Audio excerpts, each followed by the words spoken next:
Står alltså inför en avgörande åttondel mot Nykvarn hemma på onsdag. Berätta lite.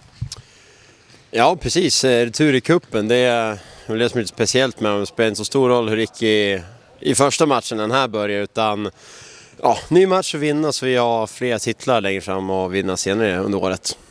Det är väl de här matcherna, vinna eller försvinna, som är riktigt roliga?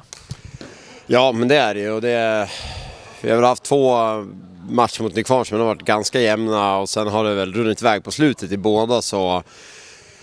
Men lite lurigt motstånd som gör lite olika saker. Har vi kanske lite spelare som är på väg tillbaka också, så det är ju bra om tidigare matchen att inte ta något för givet och verkligen stämpla in och få göra samma nu på onsdag. Var kommer din fokus ligga?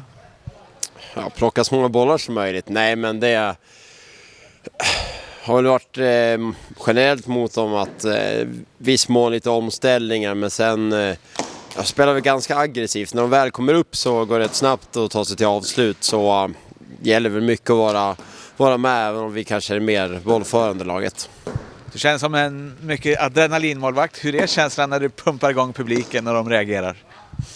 Alltid fint, och det är kanske lite för både mig och övriga laget att väl åt båda hållen. Vi är bra saker för oss med publiken, men ibland så hjälper såklart publiken till att få igång oss, eller att det blir ännu mer tryck, så att det är ju klart att det är viktigt. Det är ju jäkla skillnad om man har massa folk som hejar på eller skriker åt en, att det är egentligen för oss, ju mer tryck det är oavsett vilket håll, så gynnar oss alltid. Hur nära är du en nolla, tror du? Jag har haft några chanser, känns det som, i alla fall att det går lång tid in i matcherna, så att får jobba mot en nolla nu på onsdag, och sen får vi se när den kommer. Fått några glidningar om att det inte har hänt än, men så småningom.